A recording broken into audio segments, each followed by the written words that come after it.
আল্লাহর নবীর জুব্বার কত দাম, নবীর জুব্বা পড়ায়া দিছে রে, নবীর জুব্বা পড়ায়া দিছে, নবীর জুব্বা পড়ায়া দিছে। কারে পড়াইলো? সবচেয়ে বড় মুনাফিকরে নবীর জুব্বাটা পড়ায়া দিছে। এই দৃশ্য দেখার পরে উপস্থিত সাহাবায়ে কেরাম মাটিতে পইরা গইরাইয়া গইরাইয়া কান্না শুরু করছে। কান্দে আর বলেন, সাহাবী হইয়া নবীর জুব্বা পাইলাম না। এত বড় মুনাফিকের শরীরে আমার নবীর জুব্বারে নবীর সাহাবীরা কান্না শুরু করছে। এত দামি জুব্বা মুনাফিকের শরীরে না বরদাস্ত করা যায় না। কত সাহাবীরা নবীর জুব্বা পাইল না। একটা মুনাফিক হইয়া নবীর জুব্বা পাইল, তাও কাপন স্বরূপ। আল্লাহর নবী দেখলো সাহাবীরা কান্না শুরু করছে। আল্লাহর নবী তখন সবার উদ্দেশ্যে ডাক দিয়া বলে, সাহাবীরা রে, কেন কান্দস? কেন জুব্বা দিলাম এই জন্য, কেন তার মুখে তুতু দিলাম এই জন্য। আরে সাহাবীরা শোন, আমি নবী কেন জুব্বা দিলাম, কোন কারণে জুব্বা দিলাম শুনো। বহু সাহাবীরা শাহাদাত বরণ করছিল। সাহাবীদের মধ্যে অধিকাংশ সাহাবীদেরকে আমরা যখন শনাক্ত করলাম, ওই সাহাবীদের মধ্যে আমার চাচা ছিল, আপন চাচা, শাহাদাত বরণ করছে। আল্লাহর নবী বলেন, আমরা যখন তাদেরকে কাফন দাফন করতে গেলাম, তখন তাদেরকে কাপন পরাবো, কাপড় নাই, কি দিয়া তাদেরকে কাপন পরাবো, কাপড় নাই। তখন অনেক সাহাবীরা নিজের জুব্বা কুলে কুলে কুলে কুলে বহু সাহাবায়ে কেরামদেরকে কাপন পরায়া দিছে নিজের জুব্বা দিয়া। এদের মধ্যে একজন ছিল লম্বা মোটা স্বাস্থ্যবান, যার তার জুব্বা তো তার শরীরে লাগে না। কারণ আমার চাচা ছিল মোটা, আমার চাচা ছিল লম্বা, যার তার শরীরের জুব্বা আমার চাচার শরীরে লাগে না। এই যে মারা গেছে আব্দুল্লাহ ইবনে উবাই ইবনে সুলুল, সেদিন সে আমার পাশে দাঁড়ায়া ছিল। সেও লম্বা, সেও মোটা। সেদিন এই আব্দুল্লাহ ইবনে উবাই ইবনে সুলুল শরমে হোক লজ্জায় হোক নিজের শরীরের জুব্বাটা খুইলা আমার চাচারে পড়ায়া দিছিল। সাহাবীরা রে, আমি তো আমার চাচারে জুব্বা দেওয়ার কারণে এই আব্দুল্লাহ ইবনে উবাই ইবনে সুলুলের কাছে আমি ঋণী ছিলাম। আজকে আমি নবীর জুব্বাটা তারে দিয়া আমি নবীর ঋণ থেকে মুক্ত হয়ে গেলাম। এতক্ষণে সাহাবায়ে কেরাম বুঝতে পারছে নবী কেন তারে জুব্বা পরাইলো। নবী ঋণ থেকে মুক্ত হইতে চায়, নবী ঋণ থেকে মুক্ত হইতে চায়।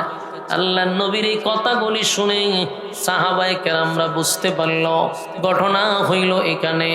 আমার যুবক ভাইয়েরা, এর কিছুক্ষণ পরে এই দৃশ্যগুলা যখন দেখার জন্য 1000 আসছিল, তারা কারা? মুনাফিক। 1000 মুনাফিক জানাজা দেখার জন্য আসছিল। তারা দূর থেকে নবীর চরিত্র দেখা নিজেদের মধ্যে বলা বলি করতে লাগলো, কার বিরোধিতা করলাম আমরা জীবনভর, কার বিরোধিতা করলাম? যেই মুহাম্মদের বিরোধিতা করলাম, ইসলামের বিরোধিতা করলাম। আজকে দেখ, সেই নবী আমাদের লিডারের শরীরে কাপন পরায়া দেয়, মুহাম্মদ আমাদের লিডারের মুখে তুতু দিল। এত মহব্বত আর এত ভালোবাসা যদি দুশ্মনের জন্য হয় রে, তাহলে তার বন্ধুর জন্য কত মায়া হবে। সুবহান। 1000 মুনাফিক দূর থেকে ডাক দেয়া কয়, এত সুন্দর চরিত্র আর আখলাক, আমরা কার বিরোধিতা করলাম? একটা দুশ্মনের প্রতি যদি মুহাম্মদের এত মায়া এত মহব্বত হয়, তাহলে আমরা যদি তার বন্ধু হয়ে যাই, তার আমাদের প্রতি তার মায়া মহব্বত কেমন হবে? 1000 মুনাফিক সিদ্ধান্ত নিল, না, জীবনটা বন নেতার কথা শুই না ইসলামের বিরোধিতা করছে, জীবন বন নেতার কথা শুই না মুহাম্মদের বিরোধিতা করছে। আজকের থেকে বুঝলাম উনি আল্লাহর পয়গম্বর, এতে কোনো সন্দেহ নেই। 1000 মুনাফিক নবীর সামনে গিয়া দাঁড়ায় কয়, হুজুর, যারে আপনি কাফন পড়ায়া দিছেন, ওগো নবীজি, উনি হলেন আমাদের লিডার, আমাদের সর্দার, তার ষড়যন্ত্র আপনাদের ক্ষতি। তার কথা শুই না আমরা ইসলামের 12টা বাজাইলাম, তার কথা শুই না বহু সাহাবীদের মধ্যে দ্বন্দ্ব লাগাইছি। ওগো আল্লাহর পয়গম্বর, কিন্তু আপনার চরিত্র আর আখলাক দেখা পাগল হয়ে গেছি, আর ভুলের মধ্যে থাকতে চাই না। নিজের মাথায় নিজে কুড়াল মারছি, আর দ্বিতীয়বার ভুল করতে চাই না। পড়ায়া দেন লা ইলাহা ইল্লাল্লাহু মুহাম্মাদুর রাসূলুল্লাহ। আমার যুবক ভাইরা, সাল্লাল্লাহু আলাইহি ওয়াসাল্লাম 1000 বেঈমান কালেমা পড়ে ঈমান আনছে জানাজার মাঠে। জোরে জোরে কোন সুবহান। শুধু আমার নবীর চরিত্র দেখা, কি দেখা? নবীর চরিত্র ছিল আজিম, আজিম চরিত্র। ওয়া ইন্নাকা লাআলা খুলুকিন আযীম।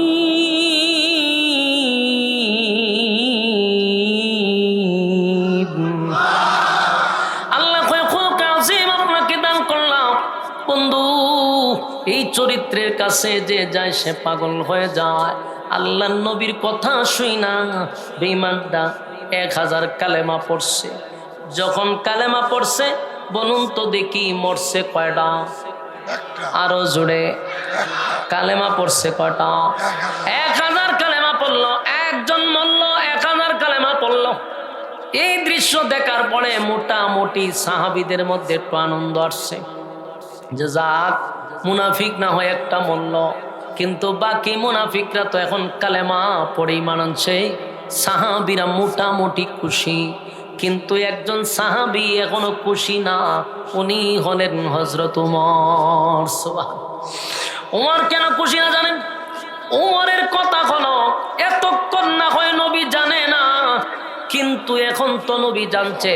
1000 ছাত্র এসে কইছে আমাদের উস্তাদ ছিল মুনাফিক। 1000 ছাত্র সাক্ষী দিয়েছে ইসলামের ক্ষতি সে করছে। 1000 ছাত্র সাক্ষী দিয়েছে, তার জন্য বহু সাহাবীরা শাহাদাত বরণ করছে। তাহলে আমার নবী কেমনে গো তার জানাজা পড়ানোর জন্য এখনো প্রস্তুতি নেই? এটা হলো ওমরের সিদ্ধান্ত। ওমর মেনে নিতে পারতেছে না, ওমর সহ্য করতে পারতেছে না। আল্লাহ আপনার বন্ধু সিলমারা একটা মুনাফিকের জানাজা পড়ার জন্য নবী প্রস্তুতি নিল। আল্লাহর নবী এক পর্যায়ে জানাজার মাঠে গিয়া জানাজা শুরু কইরা দিছে। অলরেডি নবী জানাজা পড়াইতেছে, জানাজা কমপ্লিটও করে ফেলছে, সালাম ফিরাইয়া দিছে, জানাজা শেষ। সাহাবীরা যার যার বাড়ির দিকে রওনা দিছে। সাহাবীরা বাড়ির দিকে রওনা দিছে। হযরত ওমর জানাজার মাঠে বসা, সবাই গেলেও ওমর যায় না। সাহাবায়ে কেরাম যখন চলে গেল, হযরত ওমর হঠাৎ করে দেখে আল্লাহর পয়গম্বর মুনাফিকের লাশের পিছনে হাঁটতে হাঁটতে কবরে যায়। যেই মাত্র দেখছে কবরে যায় রে, হযরত ওমর দাঁড়ায় গেছে। দাঁড়াইয়া আসমানের দিকে তাকায়া হয়, মালিক আর সহ্য করা যায় না। আল্লাহ এতক্ষণ সহ্য করছি মালিক, জানাজার নামাজ বন্ধের কোন আয়াত নাজিল হয় না, আপনার পক্ষ থেকে কোনো নিষেধ নাই, মেনে নেওয়া ছাড়া কোনো উপায় নাই। কিন্তু আল্লাহ আপনি তো মুনাজাতের ব্যাপারে আয়াত নাজিল করছেন, ইস্তাগফির লাহুম আও লা তাস্তাগফির লাহুম ইন তাস্তাগফির লাহুম ৭০ মাররাতান فلن يغفر الله لهم ذلك بأنهم كفروا بالله ورسوله والله لا يهدي القوم الفاسقين আপনি কিন্তু মালিক মুনাজাতের ব্যাপারে আয়াত নাজিল করছেন 70 বার দোয়া করলেও দোয়া কবুল হবে না আপনার বন্ধু কিন্তু দোয়া করার জন্যই কবরে গেছে কারণ মাটি দেওয়ার পরেই তো কাজটা হলো দোয়া ঠিক না বে ঠিক মাটি দেওয়ার পরে কাজ হলো দোয়া তাহলে আপনার বন্ধু কবরের সামনে কেমনে যায় গো কবরের সামনে গিয়া মাটি দেওয়ার পরে নবী এখন দোয়া করবে উমর যেন পাগলের মতো হয়ে গেছে আসমানের দিকে তাকায়া কয় আল্লাহ বরদাস্ত করতে পারি না এক তো হলো সবচেয়ে বড় মুনাফিক মারা গেছে জানাজাও হয়ে গেছে তাও যেমন তেমন ইমাম না আল্লাহ আপনার সৃষ্টি জগতের প্রধান আকর্ষণ নবী মুহাম্মদুর রাসূলুল্লাহ সাল্লাল্লাহু আলাইহি ওয়াসাল্লাম এই লোকের জানাজা পড়ায়া দিছে আমার নবীর জানাজা পাইছে এখন আবার দোয়া করার জন্য কেন যায় উমর তো বরদাস্ত করতে পারে না আল্লাহর নবী কবরের সামনে গেছে মুনাফিকরে মাটি দেওয়া হয়েছে মাটি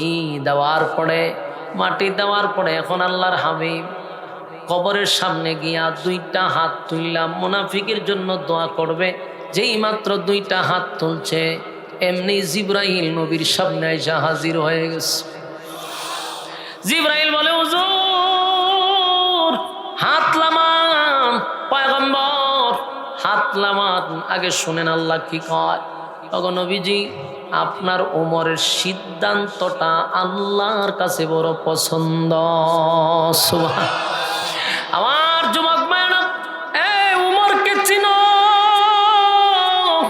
উমরকে না চিনা পর্যন্ত কথা বুঝার মতো আসবে না বুঝতে পারবেন না উমর কি জিনিস আল্লাহ ডাইরেক্ট ফেরেশতা পাঠায়া কয় আপনার উমরের সিদ্ধান্তটা হলো চূড়ান্ত সিদ্ধান্ত ওগো নবীজি আপনার উমরের সিদ্ধান্তটা আল্লাহর কাছে যে পছন্দ হয়ে গেছে আপনি যে দোয়া করার জন্য হাত বাড়াইলেন আমার মালিকের সিদ্ধান্ত হলো উমর যে সিদ্ধান্ত দিয়েছে এটাই হলো চূড়ান্ত সিদ্ধান্ত এই জমিনে আর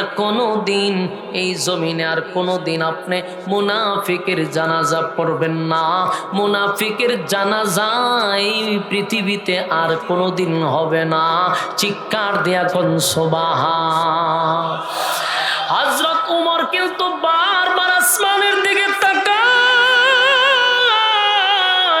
আর বলে মালিক এত বড় মুনাফিকের জানাজা যেন কবর জমিনে না হয় আল্লাহ আয়াত নাজিল করে দিছে রে উমরের মেজাজের সাথে উমর যা চায় আল্লাহ তা পাঠায় আল্লাহর সাথে সাথে আয়াত নাজিল করে বলেন ওয়ালা তুসাল্লি আলা আহাদিম মিনহুম মাতা আবাদা ওয়ালা তাকুম আলা কবরি এখানে আল্লাহ বলেন ওয়ালা তুসাল্লি আলা আহাদিম মিনহুম আল্লাহ বলেন পরবর্তীতে ভবিষ্যতে নেক্সট টাইমে কোনোদিন আর জমিনে মুনাফিকের জানাজা পড়াবেন না এখানেই শেষ নয় জানাজা পড়াবেন না ওয়ালা তুসাল্লি আলা আহাদিম মিনহুম মাতা আবাদা ওয়ালা তাকুম আলা কবরি শুধু জানাজা না মুনাফিকের কবরের সামনে দাঁড়াইয়া কোনোদিন মোনাজাত করবেন না আমার যুবক ভাইরা বলুন তো সিদ্ধান্ত কার ছিল ওমরের সিদ্ধান্ত হলো মুনাফিকের জানাজা আবার কেন জমিনে হবে মুনাফিকের জানাজা পড়াইতে পারবে না আল্লাহ আয়াত নাজিল করে কিয়ামত পর্যন্ত মুনাফিকের জানাজা বন্ধ করে দিছে উমর এমন একজন সাহাবী যে উমরকে বলা হয় মেজাজে ওহী বলুন মেজাজে ওহী উমর সাধারণ সাহাবী না আল্লাহর নবী বলেন আমি উমররে আল্লাহর কাছ থেকে ছায়া আনছি উমররে আল্লাহর কাছ থেকে সুবহানাল্লাহ আমার যুবক ভাই খলিফাতুল মুসলিমিন হযরত উমর রাদিয়াল্লাহু তাআলা আনহু সাধারণ কোন সাহাবী না এটা আমাদের আগে বুঝতে হবে জানতে হবে খলিফাতুল মুসলিমিন হযরত ওমর এমন একজন সাহাবী, আল্লাহ বলেন, আল্লাহর নবী বলেন, আমার পরে নবুয়তের দরজায় কিন্তু তালা মারা হয়ে গেছে।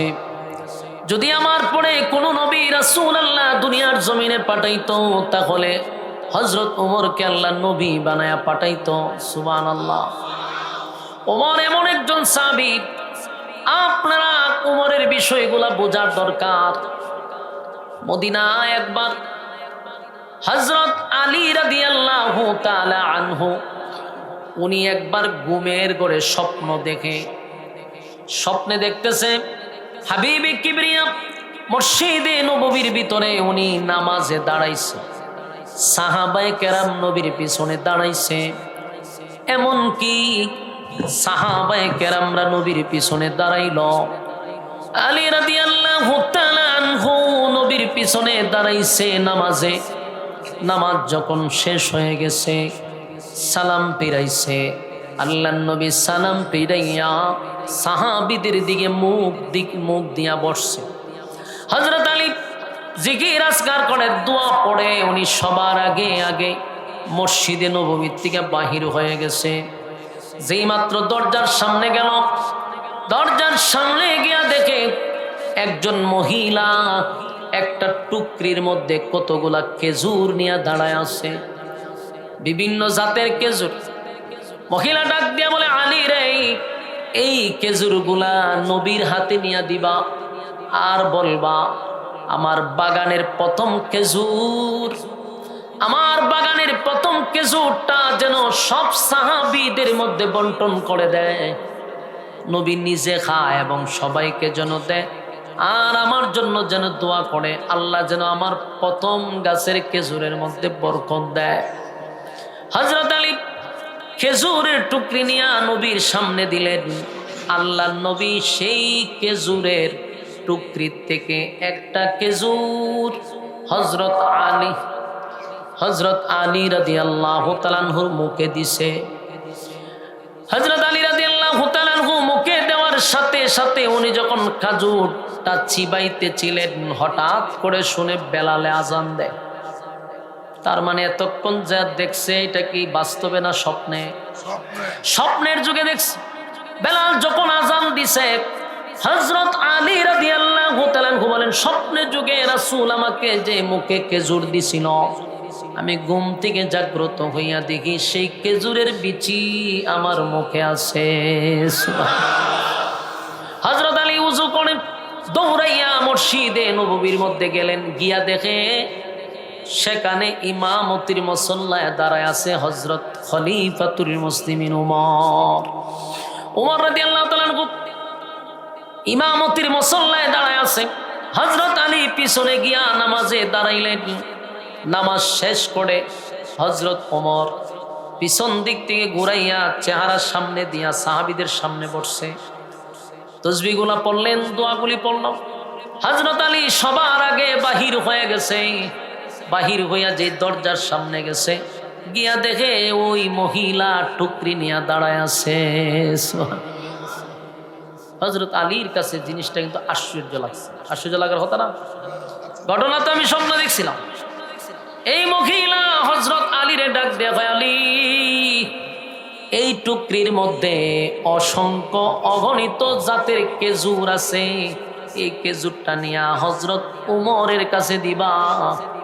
খলিফাতুল মুসলিমিন হযরত উমরকে বলবা, এই খেজুর যেন সব সাহাবীদের মধ্যে বন্টন করে দেয়, উনি নিজে খায়, এবং আমার প্রথম বাগানের খেজুর উমর যেন দোয়া করে আল্লাহ যেন বরকত বাড়ায়া দেয়। হযরত উমর এর কাছে আলী টুকরিটা নিয়ে যখন রাখছে, খলিফাতুল মুসলিমিন হযরত উমর টুকরির থেকে একটা খেজুর হযরত আলীর মুখে দিয়া দিছে। হযরত আলী খেজুরটা খাওয়ার পরে দেখলেন খুব সুস্বাদু। আলী ডাক দেয়া, কয়, উমর, এতগুলা খেজুর সব সাহাবীদের মধ্যে বন্টন করে দেওয়ার পরে অসংখ্য খেজুর থাকবে, তুমি তো আমারে চাইলে আরো দুই একটা দিতে পারো, একটা দিলা কেন? হযরত ওমর বলে, আলী রে, নবী তো তোমারে খেজুর একটার বেশি দুইটা দেয় নাই। সুবহানাল্লাহ। আরো জোরে কোন আল্লাহু আকবার। হযরত আলী রাদিয়াল্লাহু তাআলা চোখ বড় বড় হয়ে গেছে, আশ্চর্য হয়ে গেছে। এই কথা পৃথিবীর কেউ জানার কথা না। আমি স্বপ্ন দেখলাম। উমর কিভাবে জানলো আমার নবী আমার একটা খেজুর দিছে? পৃথিবীর কেউ জানে না। উমর কেমনে জানলো?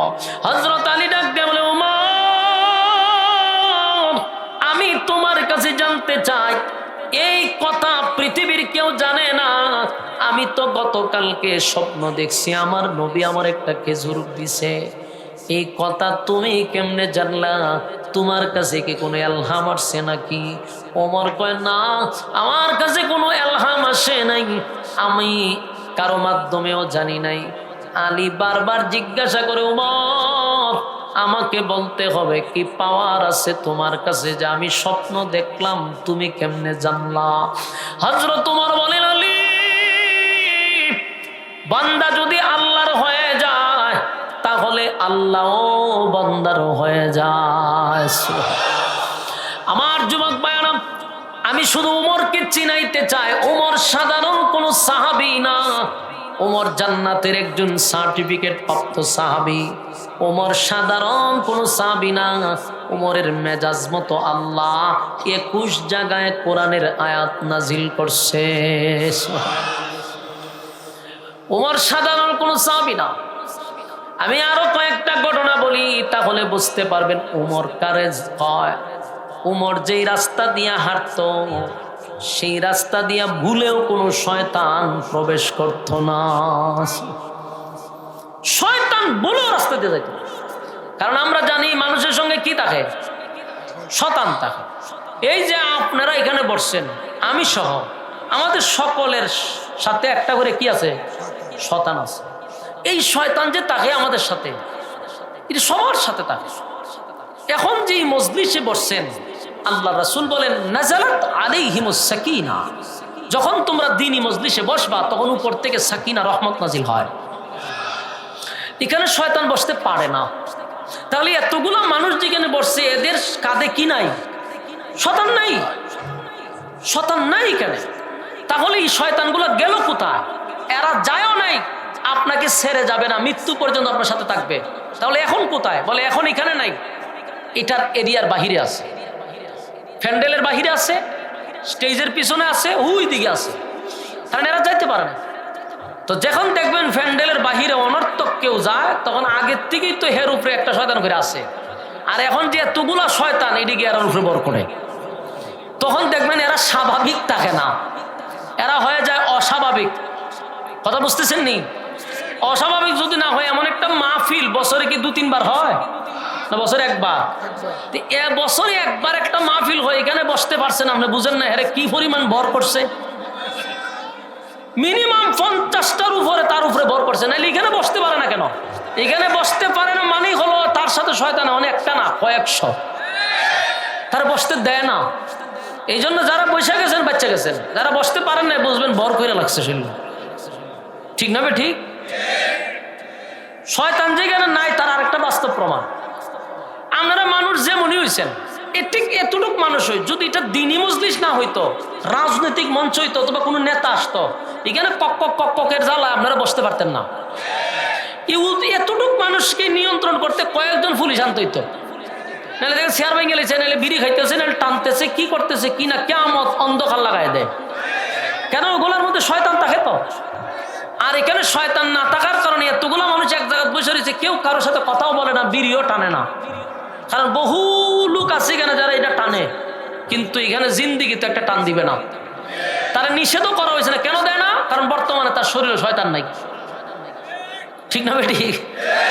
আবার প্যান্ডেল থেকে বাইরে দেখবেন বাড়িতে বাড়িতে টান দিতে বাড়িতে যাইব, ওই সাথেরটা আবার ঘান ধয়া বইছে। তো সম্মানিত, শুধু এটা একটা বাস্তব প্রমাণ। দেখেন এখানে বসে কিন্তু কেউ বিশৃঙ্খলা করে না, কারণ তার খাদে এখন শয়তান নাই। আর যারা বিশৃঙ্খলা করবো বুঝবেন বর করে লইছে। ঠিক না? ঠিক। সাবধান, মনোযোগ দিয়ে শুনলেন। তো শয়তান মানুষের সাথে থাকে, এটা স্বাভাবিক। আল্লাহর ওলির সাথে শয়তান আছে, কিন্তু উমর যে রাস্তা দিয়া যাইব শয়তান ভুলেও যায় না। শয়তান এত ভয় পায় হযরত উমর রে। উমর সাধারণ সাহাবী নয়, তার মেজাজটাকে আল্লাহ পছন্দ করতো। সুবহানাল্লাহ। দেখেন একবার মদিনায় একবার এক মুনাফিক, অসংখ্য মুনাফিকের মধ্যে যার নামটা ছিল প্রথম নাম্বারে, মুনাফিকের একটা লিস্টই রাসূলের কাছে আল্লাহ পাঠাইছে জিবরাইলের মাধ্যমে। ওই লিস্টের প্রথম নাম্বারটা ছিল একজন, সে ছিল আব্দুল্লাহ ইবনে উবাই ইবনে সুলুল। এই লোকটা নবীর পাশে থাকতো, নবীর কাছে থাকতো, নবীর সাথে চলতো, বুঝাই যাইতো না সে যে একটা মুনাফিক। মুনাফিকরে কিন্তু চিনা যায় না। মুনাফিকের সুরত সুন্দর, আপনার সাথে চলবে, আপনার সাথে উঠবে, আপনার সাথে বসবে, আপনারটাই খাইব, কিন্তু আপনার বিরুদ্ধেই পিছন দিক দিয়ে ষড়যন্ত্র করব। এটাই হলো মুনাফিকের মূল চরিত্র। কিন্তু মুনাফিক যে হেজে এত বড় শয়তানের আগে দিয়ে লড়ে, আপনি বুঝতেন না এরা দেখলে, কারণ চলে খুব সুন্দর। আব্দুল্লাহ ইবনে উবাই ইবনে সুলুলের দাড়ি ছিল লম্বা, পাগড়ি ছিল, পাঞ্জাবি ছিল, দেখলে বোঝাইতো বহুত বড় আল্লামা, কিন্তু শয়তানের আগে দিয়ে হাঁটতো। তো এই মুনাফিক যে সে ছিল, এটা মোটামুটি সাহাবায়ে কেরাম বুঝা লাইছে যে লোক বেশি বালা না, কারণ বেশি ভক্তি, অতিভক্তি সুরের লক্ষণ। বেশি ভক্তি দিকে রাসূলের সাহাবীরা বুঝা লাইছে যে লোক ভালো না। তো ঘটনাক্রমে আস্তে আস্তে আস্তে সব সাহাবীদের মধ্যে পরিষ্কার যে লোকটা মুনাফিক, কিন্তু তারা কোনোভাবে ধরা যাইতেছে না। ধরলেন না, আপনি শাস্তি দিতেন, ধরতে পারতেছে না। মুনাফিক ধরন জানা, মুনাফিক প্রয়োজন আপনার সামনে এখানটা দিব, বুঝবো যে আপনি খুব ভালো মানুষে। তো রাসূলের সাথে চলতো, রাসূলের সাথে উঠতো বসতো। তো আল্লাহ ডাইরেক্ট তার নাম উল্লেখ করে রাসূলের কাছে পাঠাই দিছে যে এই লোক সুবিধার না, মুনাফিক। তো রাসূল তো মায়া দয়া বেশি, লিস্টি পাঠাইছে, রাসূল কাউরে জানাইছে না। মনে রাসূল বুঝে লাইছে যে হে লোক ভালো না, কিন্তু এর ব্যাপারে মানুষের কাছে প্রকাশ করে নাই। তো ঘটনাক্রমে এই মুনাফিকটাই একদিন মারা গেছে। তো মুনাফিকের একজন ছেলে ছিল আব্দুল্লাহ, তার নাম আব্দুল্লাহ, আবার অরিজিনালি নবীর সাহাবী, এবং সে নবীর মহব্বতের একজন সাহাবী। ওই মুনাফিকের ছেলেটা ভালো। তো ছেলে রাসূলের কাছে দৌড়াই আসছে, আইসা কয় হুজুর ঘটনা ঘটছে। বলে কি? আমার আব্বা মারা গেছে। তো তার আব্বা কি আছেন? মুনাফিকের সর্দার। রাসূল কয় আমি কি করতে পারি? হুজুর আমার আব্বা যে শয়তানের খারাজিল কে আছেন, এটা যেমন আপনি জানেন, আমিও জানি, মদিনার মানুষও জানে, কিন্তু আমার বাপরে দরণ গেছে না।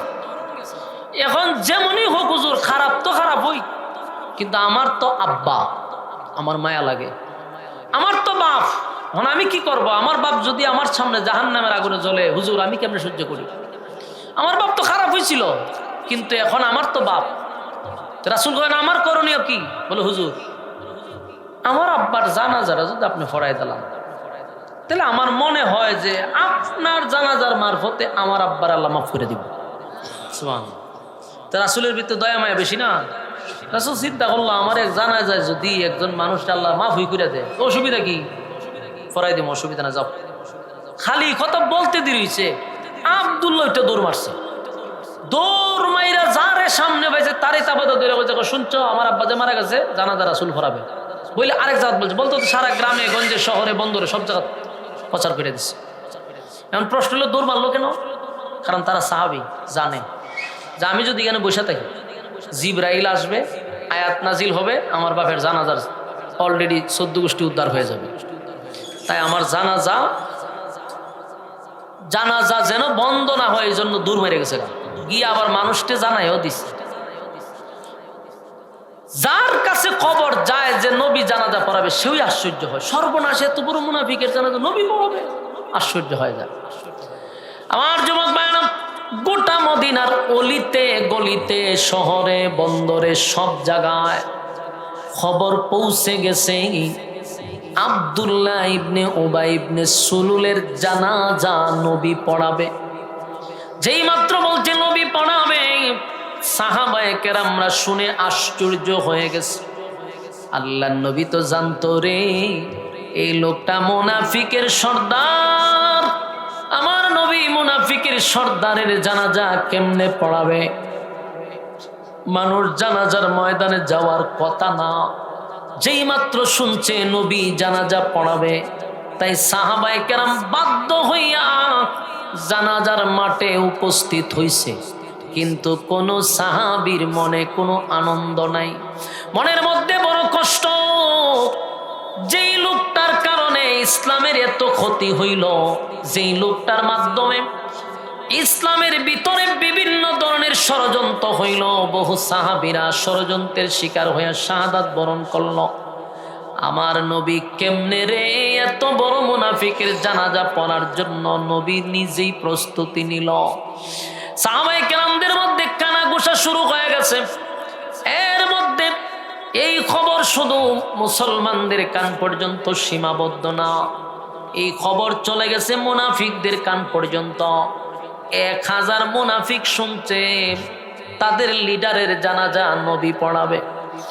মুনাফিকরা বলল, আমাদের নেতার জানাজা আব্দুল্লাহর পুত্র মুহাম্মদ পড়াবে, চলো আমরা জানাজাটা দেখব।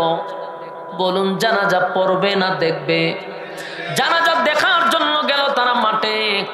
যাওয়ার পরে 1000 মুনাফিক সেখানে দূর থেকে জানাজা দেখবে। অন্যদিকে খবর পৌঁছাইতে পৌঁছাইতে হযরত ওমরের কান পর্যন্ত পৌঁছে গেছে। যেই মাত্র হযরত ওমর জানতে পারলো একজন মুনাফিকের জানাজা নবী পড়াবে, ওমর আর বরদাস্ত করতে পারলো না, দৌড়ায়া জানাজার মাঠে যায়। ওমরের সিদ্ধান্ত হলো, এত বড় মুনাফিকের জানাজা নবী পড়াবে, হতে পারে না, এই মুনাফিকের জানাজা আমি নবীরে পড়তে দিব না।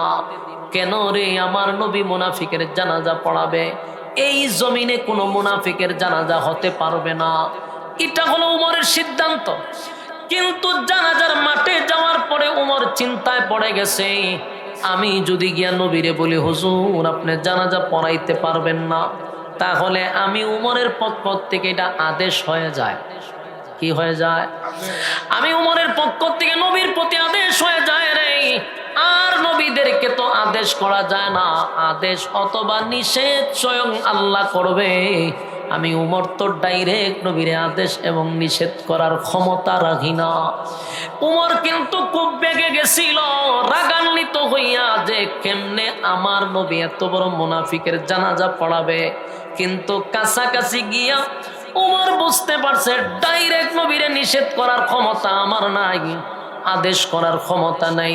কিন্তু যেভাবেই হোক জানাজা নিষেধ করতে হবে, জানাজার থেকে নবীরে ফিরায় আনতে হবে।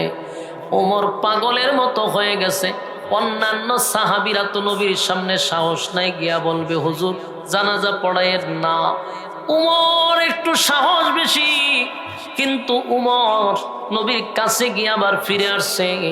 আল্লাহর নবীর ক্ষেত্রে আদেশ নিষেধ হয় না, কিন্তু উমরের ভিতরটা যেমন ফেটে যায়, কেন রে এত বড় মুনাফিকের জানাজা আমার মতো আমার নবী কেমনে পড়াবে? এটা উমর বরদাস্ত করতে পারতেছে না। তাই হযরত উমর পাগলের মতো দৌড়তেছে, পাগলের মতো দৌড়াইতেছে। হঠাৎ করে উমরের মাথায় একটা আয়াত স্মরণ হয়ে গেছে। সুবহানাল্লাহ। উমরের আয়াত স্মরণ হয়ে গেছে, তাই উমর আর দেরি করলো না। নবীর চতুর্দিকে এই আয়াত বার জুড়ে জুড়ে জুড়ে জুড়ে এমন ভাবে পড়তে লাগলো, আল্লাহর নবীর ডাইনে যায় বামে যায় আর আয়াত পরে ইস্তাগফির লাহুম আও লা তাস্তাগফির লাহুম ইন তাস্তাগফির লাহুম 70 মাররাতান ফালান ইয়াগফিরাল্লাহু লাহুম ذلك بأنهم كفروا بالله ورسوله والله لا يهدي القوم الفاسقين। এই আয়াতে কারীমা আল্লাহ নাজিল করে জানা দিল, মুনাফিকের জন্য যদি নবী আপনি 70 বার দোয়া করেন, আমি আল্লাহ আপনার দোয়া কবুল করব না। নাউজুবিল্লাহ। আপনারা একটু চিন্তা করেন মুনাফিক কত নিকৃষ্ট হইলে পড়ে। যেই নবী হাত তুলতে দেরি হয়, দোয়া কবুল হইতে দেরি হয় না, সেই নবী যদি 70 বার দোয়া করে রে আল্লাহ হয় আমি আপনার দোয়া কবুল করব না। ইস্তাগফির লাকুম আও লা তাস্তাগফির লাকুম ইন তাস্তাগফির লাকুম 70 মাররাতান ফালান ইয়াগফিরাল্লাহু লাকুম। এই আয়াত যখন বারবার রিপিট করতেছিল, আল্লাহর নবীর আর বুঝার বাকি নাই উমর কেন চতুর্দিকে ঘুরে আর আয়াত পড়ে রে, ঘুরে আর আয়াত পড়ে। একটা সময় নবী বলেন, উমর থামো, কেন বারবার তুমি আয়াত পড়ো? উমর কয়, হুজুর আয়াতের অর্থের দিকে একটু খেয়াল করেন গো নবী। আল্লাহর নবী বলেন, উমর রে, এই আয়াতে আল্লাহ বলছে 70 বারও যদি মুনাফিকের জন্য আমি দোয়া করি, আমার আল্লাহ মুনাফিকদের জন্য দোয়া কবুল করবে না। কিন্তু কোরআনের কোন আয়াতে তো আমার আল্লাহ মুনাফিকের জানাজা পড়াবো না নিষেধ, এমন কোন আয়াত তো নাজিল হয় নাই। এটা তো দোয়ার কথা নিষেধ করছে, কিন্তু আয়াত নাজিল হয় নাই যে আমি জানাজা পড়াইতে পারবো না। হযরত ওমর এতক্ষণে বুঝতে পারছে, হায় হায়, আমার আল্লাহ তো মুনাফিকের জানাজার ব্যাপারে কোনো আয়াত নাজিল করে নাই। এই জন্যই তো নবী মুনাফিকের জানাজা পড়ানোর জন্য প্রস্তুতি নিছে। হযরত ওমর এটা মেনে নিতে পারল না, সহ্য করতে পারতেছে না। কেমনে রে এত বড় মুনাফিকের জানাজা নবী পড়াবে? কারণ যে মারা গেছে এই মুনাফিকের চক্রান্তের কারণে বহু সাহাবীরা শাহাদাত বরণ করছে। এই মুনাফিকের চক্রান্তে সাহাবীদের মধ্যে দ্বন্দ্ব হইছে এবং ইসলামের মধ্যে ফাটল সৃষ্টি করার চেষ্টা করছে। তাহলে ওমরের সিদ্ধান্ত হলো মুনাফিকের জানাজা জমিনে চলবে না, কিন্তু আল্লাহর নবী তো জানাজা পড়াইবেই। সমস্ত সাহাবীরা চোখের পানি টলটল করতেছিল, কারণ নবীর সামনে গিয়া কথা বলতে পারতেছে না। কিন্তু এই মুনাফিকের জানাজাটা সাহাবীরা সহ্য করতে পারতেছে না। একটা পর্যায়ে নবীজি সবাইকে আশ্চর্য করে দিল। আল্লাহর নবী লাশের সামনে গিয়া দাঁড়াইছে। দাঁড়াইয়া নবীজি প্রথম নবীর মুখ থেকে একটু তুতু মুনাফিকের মুখে লাগাইছে। সুবহানাল্লাহ। আছে নবীর মুখের তুতুর দাম আছে রে। যেই মাত্র তুতু লাগায়া দিছে সাহাবায়ে কেরাম আশ্চর্য হয়ে গেছে। কিছুক্ষণ পরে আরো বড় আশ্চর্য কথা হলো, সব সাহাবীদেরকে নবী চমকায়া দিল। আল্লাহর নবী লাশের সামনে গিয়া নবীর শরীরের জুব্বাটা খুলছে। কইলা মুনাফিকের শরীরে কাপন স্বরূপ এটা পড়ায়া দিছে। জুরে কোন সুবহান। বলুন তো দেখি এখন বন্ধ আসেনি? এমন ভাবে কইতাছে যে এরা খুব চিন্তাত আছে। কি ওয়াজ শুনেন আর কি বুঝেন আল্লাহ ছাড়া কেউ কইতাত না। ওই মিয়া, নামাজের আয়াত নাজিল হইছে 1500 বছর আগে, নামাজ যখন আসেনি ইডো এরা চিন্তা করে কইতাছে যে আছে কি না, এটা চিন্তা করতে হইবে। নামাজের আয়াত আছে, এটা আপনারা এইভাবে জোর করে কয় তৈল কেন? এখন চিন্তা করে আপনারা কতটুকু মনোযোগ দিয়ে শুনেন। কোরআনের আয়াত নাজিল হয় তার বিশেষ কোনো কারণে, কিন্তু হুকুম থাকবে কিয়ামত পর্যন্ত। কিয়ামত পর্যন্ত হুকুম থাকবে। যেই আয়াত নাজিল হয়েছে আয়াত কি এখন হুকুম বাদ? হুকুম চলবে কিয়ামত পর্যন্ত। আল্লাহ হয় মুনাফিকের জানাজা পড়াবেন না, মুনাফিকের কবরের সামনে দাঁড়াবেন না, মুনাজাতে শরীক হবেন না। কার সিদ্ধান্ত? আল্লাহর সিদ্ধান্ত। এখন কিয়ামত পর্যন্ত এই আয়াতের হুকুম থাকবে তো? আরো জুড়ে এখানে যদি আসতে কোন ঈমান যাওয়ার সম্ভাবনা আছে, কারণ আল্লাহর আয়াত কিয়ামত পর্যন্ত হুকুম জারি থাকবে। তাহলে এটা মানা, কোরআনের আইন মানা, এটা তো মুমিন। যদি কোরআনের আইন না মানি, কোরআনের আয়াত বিশ্বাস না করি, কেউ কি নিজেকে ঈমানদার দাবি করতে পারবে? কোন অ্যাঙ্গেলে ঈমানদার দাবি করতে পারবে? কোরআনের একটা আয়াত নয়, একটা অক্ষর নয়, একটা জের জবর যদি আপনি অস্বীকার করেন, আপনি বেঈমান। বেশি লাগবে না, একটা জের জবর অস্বীকার করলে আপনি বেঈমান। তাহলে সেখানে এত বড় আয়াত আল্লাহ কয় ওয়ালা তুসাল্লি, ভবিষ্যতে নেক্সট টাইমে পরবর্তীতে কিয়ামত পর্যন্ত কোনো মুনাফিকের জানাজা হবে না। এখন এই আয়াত যদি আপনি মানেন মুসলমান হিসাবে, হুকুম আপনার উপরে। কিয়ামত পর্যন্ত, আমরা মৃত্যু পর্যন্ত কোনোদিন বেঁচে থাকি যদি কোনো মুনাফিকের জানাজায় অংশগ্রহণ করব না। যদি অংশগ্রহণ করেন কোরআন অস্বীকার করলেন, আপনি বেঈমান। আর যদি কোনো ইমাম মুনাফিকের জানাজা পড়াইতে যায়, এই ইমামের পিছনে আর নামাজ হবে না। মানে সে আয়াত অস্বীকার কইরা জানাজা যদি পড়ায়, তাহলে তার পিছনে নামাজ হবে না। তাহলে আপনারা এখন থেকে সিদ্ধান্ত নেন, মুনাফিকের জানাজা পড়বেন, কবরে যাবেন। আমার কথা না আল্লাহর কথা? নিষেধ করছে কে? আমি হুজুরে তো নিষেধ করছি না, তাহলে আল্লাহ নিষেধ করছে। মুনাফিক কারা? যারা সব সময় ইসলামের বিরুদ্ধে কথা বলছে, সব সময় মাদ্রাসার বিরোধিতা করছে, সব সময় দাড়ি টুপির বিরোধিতা করছে, মাদ্রাসার শিক্ষা ব্যবস্থার বিরুদ্ধে কথা বলছে, এমনকি হুজুরদেরকে বিভিন্ন নাটকের চরিত্রে সাজাইছে। জাতির কাছে, দেশের কাছে, আন্তর্জাতিক মানের সমস্ত দেশের কাছে উলামায়ে কেরামদেরকে যে নাটক দিয়ে জঙ্গি সাজাইয়া বছরের পর বছর জেলখানায় রাখছে, এমন কিছু মুনাফিকরা এখন উলামায়ে কেরামদের সাথে মিশতেছে। এই সমস্ত মুনাফিকগুলোকে চিহ্নিত করতে হবে তারা কারা। তারা অতীতে 16 বছর এই ইসলামটাকে কটূক্তি করছে, মাদ্রাসা, দাড়ি, টুপি এর বিরোধিতা কইরা এখন আবার আইসা সাংবাদিক নামক সাংঘাতিকরা আমাদের সাথে মিশতে চায়, বসতে চায়। এরা হলো মুনাফিক। কসম খোদা, এরা যদি মারা যায়, কুত্তা বিলাই রাস্তাঘাটে যেইভাবে পরে মারা যায়, তারাও কুত্তা বিলার মতো মরে পড়ে থাকবে। কোনো মুসলমান তাদের জানাজা পড়াবে না। এটা আল্লাহর আইন। বলুন কার আইন? আল্লাহর আইন। শুধু সাংঘাতিক না, সাংবাদিকরা আমি সাংঘাতিক কই, মানে কোনো সাংঘাতিকের কথা বলতেছি না। বহু লোক আছে এখনো যারা বিভিন্ন জায়গায় মুসলমানদের বিরোধিতা করছে, টুপির বিরোধিতা, দাড়ির বিরোধিতা, কোরআনের বিরোধিতা। আজকে আমি আশ্চর্য হই, এখন দেখা যায় এরাই আবার মাথার টুপি দিয়ে আড়ে। এখন কি নাটক যে শুরু হয়েছে বাংলাদেশটার মধ্যে। এই টুপি এখন সবাই, আমার হিরো আলম সহ, হিরো আলম সুদ্দা টুপি মাথার দিছে। ওরে ভাই, টুপি মাথার দেওয়া সুন্নত, বালা বালা ভালো বালা, এটা লক্ষণ বালা। কিন্তু এই টুপি তো 12 তারিখের পরে আর থাকতো না। ঠিক না বে? ঠিক। তাহলে এটা একটা তামাশা না? এটা ফাইজলামি না? কথা কয় না দি? যতগুলা টুপি মাথার দিছে সবগুলা দেখবেন 12 তারিখের পরে যদি গদি ফায়, এর 1 বছর পরে সেই টুপিরই হইব মৌলবাদ, সেই টুপিকেই বলবে জঙ্গিবাদ। এরা উলামায়ে কেরামদেরকে বলে যে আলেমরা হলো ধর্ম ব্যবসায়ী। আমি একটু জানতে চাই, আমার 7 বছরের সময় মাদ্রাসায় ভর্তি করছিল আমার বাপ মা। এই 7 বছরের সময় থেকে মাথায় টুপি দিছিলাম, পাঞ্জাবি পরছিলাম।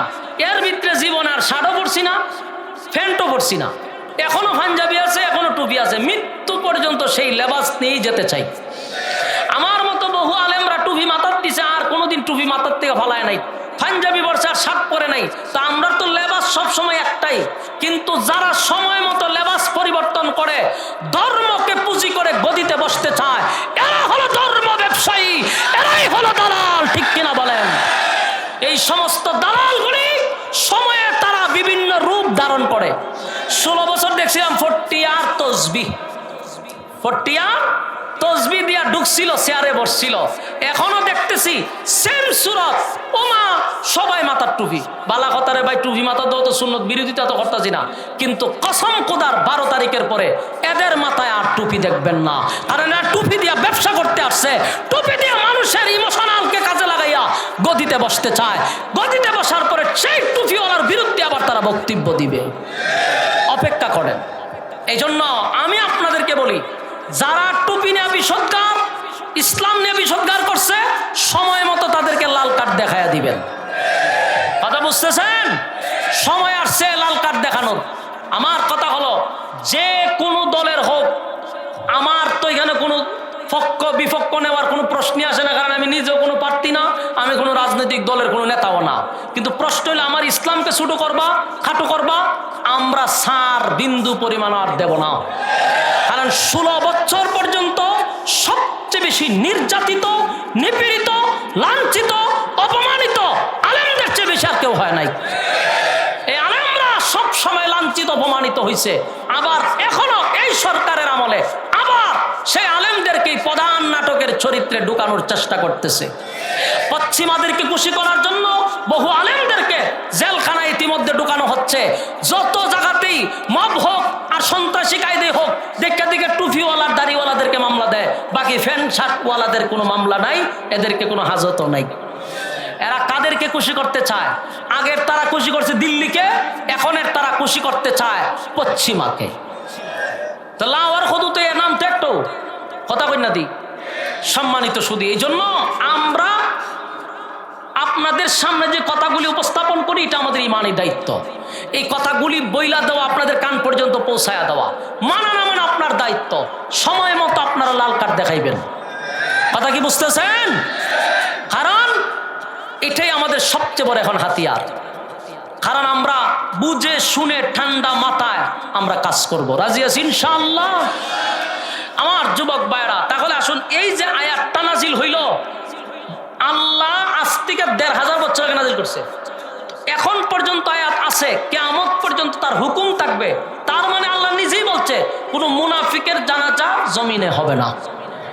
এখন আসেন আরেকটা প্রশ্ন, আপনার মাথাতে প্রশ্নটা নাই, এই জন্য আমার করছেন না, নাইলে আমার করলে। একটা নাজিল হয়েছে, এটা কি জানাজার আগে না পরে নাজিল হয়েছে? পরে নাজিল হয়েছে। এখানে একটা বিষয় আছে বুঝা, জানাজার পরে কেন নাজিল হইল? এই আয়াতটা যদি জানাজার আগে নাজিল হইতো, তাহলে তো মুনাফিকের জানাজাটা আর হয় না, ঠিক না? জানাজাটা তো হয় না। কি কারণ শেষ করতে দিন আমরা, আমি কই দুইজনে যদি একসাথে ওয়াজ করা শুরু করিতে তো সমস্যা। চাচা ওয়াজ জানে, সব জানে। এখন মনোযোগ দিয়ে শুনেন, এই আয়াতটা জানাজার আগে নাজিল না হইয়া পরে হইল। কারণ যদি পরে হইতো, না হইতো, আগে হইতো, তাহলে যদি মুনাফিকের জানাজা নবী পড়াইতে পারে না। পর নাজিল হইল তো হইলো, আগে হইল তো ভালো হইতো, ঠিক না? কিন্তু হইল না কেন? কারণ ওই যে আব্দুল্লাহ মুনাফিকের ছেলে সারাটা মদিনায় প্রচার করছে নবী জানাজা পড়াবে।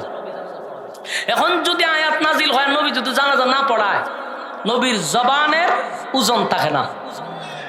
আল্লাহ তার বন্ধুর জবানের ওজন টিকায় রাখতে গিয়া জানাজাটা কমপ্লিট করাই দিছে। জানাজা কমপ্লিট হওয়ার পরেই আয়াত নাজিল করে কইছে আর কোনোদিন জানাজা পড়ায়েন না।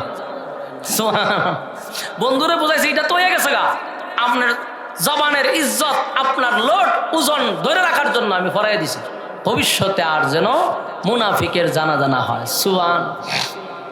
আপনারাই বলেন, এই যে আয়াত নাজিল হয়েছে কার মেজাজে? উমরের মেজাজে। উমরকে বলা হয় মেজাজে ওহী। উমরের মেজাজে এক দুইটা না 21 জায়গায় আয়াত নাজিল হয়েছে। সুবহানাল্লাহ। আসেনি? 21 জায়গায় আয়াত নাজিল হয়েছে।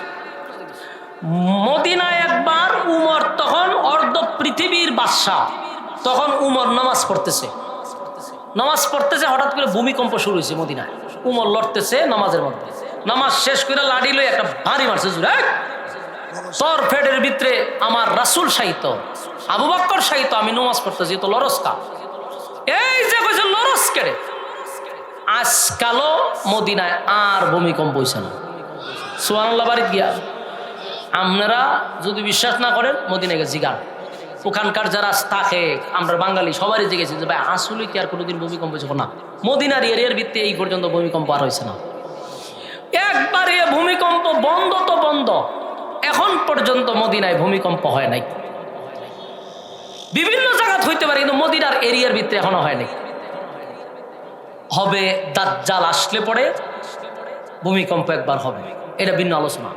তখন চিন্তা করেন যে উমরের মেজাজটা আল্লাহ কত পছন্দ করে, উমরের কি পরিমাণ পাওয়ার আল্লাহ উমররে দিছে, যে উমরের মেজাজটা আল্লাহ পছন্দ করে লাই।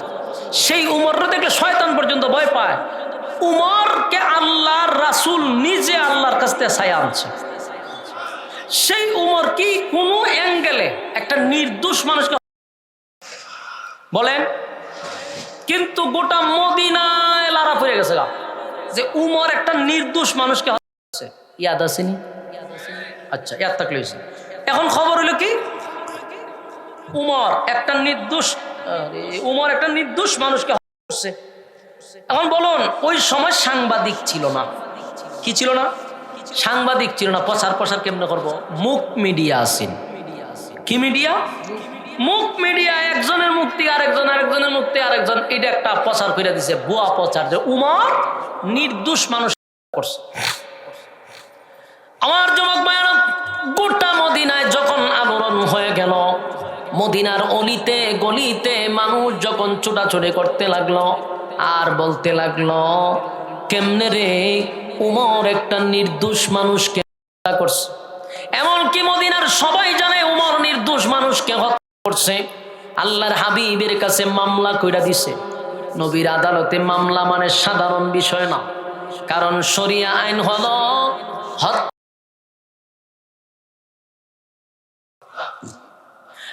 আমরা বাংলাদেশে যে হত্যা হয়, কয়টারে ফাঁসি দিছে? 6টা 7টা 12টা করে কোন করে লাইলে 50টা জরিমানা, মাঝে মধ্যে 2-3 মাস জেলখানা দেয়, দিয়া বাই করে দেয়। আর একটা কোন 2-3 মাস কাটে, আবার করে এই অবস্থা শুরু হয়েছে। আকাম কুকাম করে করে জেলখানা যায়, জামিন পায়, এই জন্য মানুষ করতে আগ্রহ পায়। আর যদি বলতো যে যারে কোন করবা, হত্যার বদলা হত্যা, বাংলাদেশ আর কোন খারাপই হইতো, সাথে সাথে সব বন্ধ হয়েছে।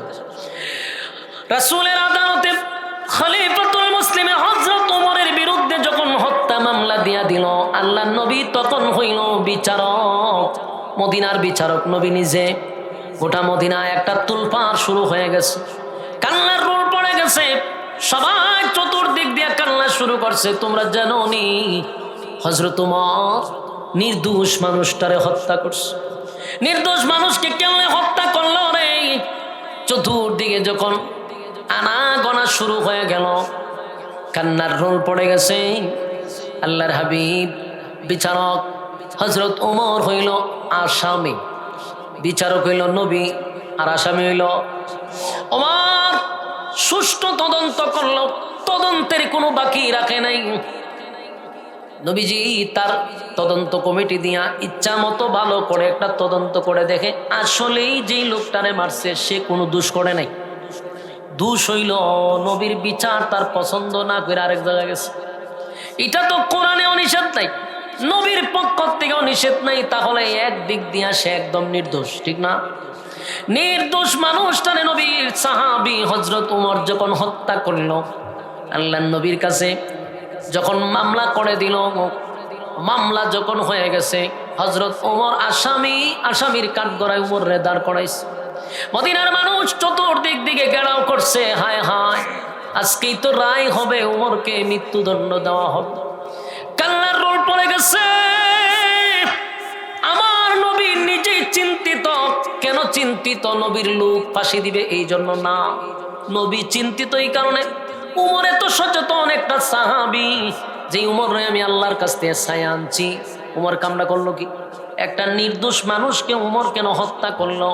নবীও চিন্তায়, কারণ আল্লাহর নবী বলেন আমি আল্লাহর কাছ থেকে উমরের ছায়া আনলাম, সেই উমর একটা নির্দোষ মানুষকে হত্যা করলো। এবার সব কিছুর তদন্তের পরে এবার রায় হবে, উমরের মৃত্যুদণ্ড দেওয়া হবে। আল্লাহর নবী বিচারকের কাঠগড়ায়, উমর অপরাধীর কাঠগড়ায়।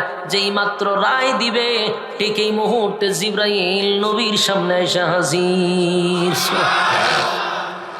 আমার যুবক ভাইরা, উমর কারে কয়? উমর সাধারণ কোন সাহাবী না। একটু দিলের কান লাগায় শুনেন। জিবরাইল সামনে এসে কয়, হুজুর কলম সরান, রায় দিবেন পড়ে।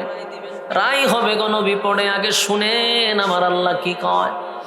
আল্লাহ তখন এই ঘটনাকে কেন্দ্র করে, নবীর রায়কে কেন্দ্র করে, উমরের এই হত্যাকাণ্ডকে কেন্দ্র করে, এই ঝামেলাটাকে কেন্দ্র করে, তখন আল্লাহ সূরায়ে কি নিসা আয়াত নাম্বার, মাশাআল্লাহ, সূরা নিসার 65 নম্বর আয়াতটা এই ঘটনাস্থলে, ঘটনাকে কেন্দ্র করে আল্লাহ নাজিল করে দেয়। সুবহানাল্লাহ।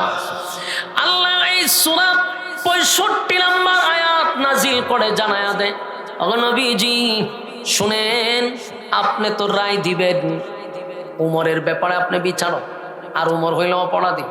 অপরাধী আর বিচারকের মাঝখানে কিন্তু গো নবী একজন উকিল দরকার।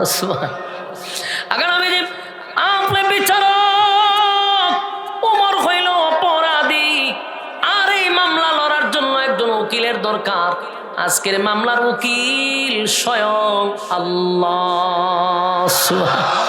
এই একটা জবান বন্ধ রাখবেন না, জোরে কোন আল্লাহু আকবার, আরো জোরে কোন আল্লাহু আকবার। এই ইমানের আওয়াজ দিয়ে বলেন আল্লাহু আকবার। উমরের পক্ষে স্বয়ং আল্লাহ নিজে উকিল। আল্লাহ বলেন ফালা ওয়ারাব্বিকা লা ইউমিনুনা হাত্তা ইউহাক্কিমুকা ফীমা শাজারা বাইনাহুম সুম্মা লা ইয়াজিদু ফী আনফুসিহিম হারাজাম মিম্মা কাদাইতা ওয়া ইউসাল্লিমু তাসলিমা। আল্লাহ বলেন ফালা ওয়ারাব্বিকা, নাজিল করে আল্লাহ কসম করলো, ফালা ওয়া রাব্বিকা, আপনার রবের কসম, আপনার রবের কসম, আপনার উমর কোন নির্দোষ মানুষকে হত্যা করে নাই। সুবহান। আমার যুবক ভাইরা, গোটা মদিনার মানুষ সবাই জানে রে উমর একটা নির্দোষ মানুষকে হত্যা করছে। আমার নবী পর্যন্ত তদন্ত করে দেখে উমর একটা নির্দোষ মানুষকে হত্যা করছে। গোটা মদিনার মানুষ জানেন নবী একটা নির্দোষ মানুষকে হত্যা করছে। কিন্তু আল্লাহ কয় ফালা ওয়া রাব্বিকা, আপনার রবের কসম, ফালা ওয়া রাব্বিকা লা ইউমিনুনা হাত্তা ইউহাক্কিমুকা ফীমা শাজারা বাইনাহুম সুম্মা লা ইয়াজিদু ফী আনফুসিহিম হারাজাম মিম্মা কাদাইতা ওয়া ইউসাল্লিমু তাসলিমা। আপনার উমর কোন নির্দোষ মানুষকে হত্যা করে নাই গো নবী। গোটা মদিনার মানুষের রাটারে ধরা না পড়লেও উমরের রাটারে ধরা পড়ে যায় কে মুনাফিক কে মুসলমান। সুবহান। উমরে ফারুক কেন বলা হইতো? উমর সত্য মিথ্যার মাপকাঠি বুঝতে পারত। উমর এমন একজন ব্যক্তি, তার রাটারে ধরা পড়তো, অপরাধী ধরে নিত। সারা মদিনার মানুষ তদন্ত কইরা দেখে নির্দোষ মানুষকে উমর হত্যা করছে। আর আল্লাহ কয় না, উমর নির্দোষ মানুষকে হত্যা করে নাই। যেই লোকটাকে উমর হত্যা করছে, উমরের রাটারে ধরা পড়ছে, সে আদৌ কোনো মুসলমান ছিল না। সুবহান। এই মদিনার মানুষ, তোমরা সবাই জানো যেই লোকটাকে মারছে সে একজন মুসলমান না, সে মুসলমান ছিল না, সে আদৌ মুসলমান না। মুসলমানের বেশ ধরে মুসলমানের ভিতরে ঢুকিয়া চলতো। যেখানে আমার নবী বিচার করে দিছে, নবী বিচার করে রায় দিল ইহুদি রে, কিন্তু নিজে মুসলমান দাবি করে আমার নবীর বিচার তার নাকি পছন্দ হয় না। নবীর বিচার যদি পছন্দ না হয়, বলুন তো দেখি লোকটা কি মুসলমানের খাতারও থাকে? জবাব দিয়েন। তাহলে আপনারা দেখেন, এই আব্দুল্লাহ ইবনে উবাই ইবনে সুলুলের জামানায় নবীর ঘটনা যে বলতেছি এখন, যেই লোকটারে উমর মারছে, এই যেমন মুনাফিক, নবীর বিচার পছন্দ না করার কারণে আল্লাহ আয়াত নাজিল করছে এবং আল্লাহ জানায়া দিছে সে কোনোদিন মুসলমান ছিল না, সে ছিল মুনাফিক। আজকের এই 2026 সালেও এমন লোক আপনাদের এলাকায় আছে, আপনার সাথে আছে, যারা আমার নবীর বিচার, আল্লাহর বিচার পছন্দ করে না। ঠিক না ঠিক? আল্লাহর দিন, আল্লাহর ইসলাম, কোরআন সুন্নাহ যাদের ভালো লাগে না, যাদের কোরআনের আইন পছন্দ হয় না, নবীর সুন্নাহ ভালো লাগে না, দেখবেন ওই যুগে যেমন আল্লাহ ঘোষণা দিছে সে মুসলমান না, এই যুগেও যারা কয় নবীর বিচার পছন্দ হয় না, নবীর নামে জিলাপি খাইতে ভালো লাগে, নবীর নাম দিয়া মিলাদ পড়তে ভালো লাগে, নবীর নাম দিয়া সব করতে ভালো লাগে, কিন্তু নবীর বিচার পছন্দ হয় না, কশ্চিন কালেও সে মুসলমান হতে পারে না। কি বলেন? এমন মুনাফিক আছে না নাই? আল্লাহ বলেন সাবধান, আমার নবীর বিচার যাদের পছন্দ হয় না, এতটুক যদি মনে মনে খালি ভাবতে থাকে, সাথে সাথে সে ইমান থেকে খারেজ, তার ভিতরে ইমান থাকে না। তাই উমর যখন লোকটা এসে বলল আল্লাহর নবী বিচার করে দেওয়ার পরে আমার পছন্দ হয় নাই, ওমর সেই সময়টাতেই বুঝতে পারছে সে কোনোদিন মুসলমান হতে পারে না, কারণ আমার নবীর বিচার পছন্দ হয় না, মুসলমান হইয়া এই দাবি করতে পারে না। এই জন্য উমর তারে হত্যা করছে। এখন প্রশ্ন হইল হত্যা করলো কেন? কারণ মুনাফিক হলো একটা ক্যান্সার। মুনাফিক হলো কি? আরো জুড়ে, মুনাফিক হলো ক্যান্সার। এটা যদি হাতে হয় তাহলে হাত কেটে ফেলাই দেওয়া হইলো, বডির জন্য সেফ। আপনি যদি হাত কেটে ফেলে দেন আপনার বডি থাকবে সুরক্ষিত, ঠিক না? আপনার পায়ে যদি ক্যান্সার হয়, পা হাইটটা ফেলাই দিলে বডি থাকবো, বেঁচে থাকবো। ঠিক তেমনি ভাবে সমাজে যদি মুনাফিক ধরতে পারেন, আইন হলো তারা হত্যা করা, কারণ সে গোপনে গোপনে ইসলামরে ধ্বংস করবে, সেই ইসলামের মধ্যে ফাটল সৃষ্টি করবে, সেই ইসলামটারে পৃথক করবে। তার যারা যে ক্ষতিটা হবে ইহুদি খ্রিস্টানদের দ্বারা এত ক্ষতি হবে না। এই জন্য মুনাফিক চিহ্নিত করে তাদেরকে সাইজ করে লওয়া, এটা উমর বুঝাইয়া দিল। আমি যদি তারে বাঁচায় রাখতাম সে এতদিনে পুরা ইসলাম তার ধ্বংস করে দিত। তাই মুনাফিক ক্যান্সার তার দুনিয়ার থেকে সরাইয়া দাও। কথা কি বুঝতেছেন? কারা কারা বুঝছেন আব্দুল্লাহ দেখায়া দেন। লিল্লাহে তাকবীর, লিল্লাহে তাকবীর। মাশাআল্লাহ মাশাআল্লাহ। দীর্ঘক্ষণ সময়, প্রায় 2.25 ঘন্টা আপনারা এখানে দীর্ঘক্ষণ সময় ধরে বসে আছেন।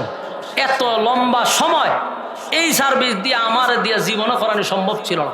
শুধু মহব্বত আর ভালোবাসা নিয়ে আমি আপনাদের সামনে দীর্ঘ সময় বয়ান করছি।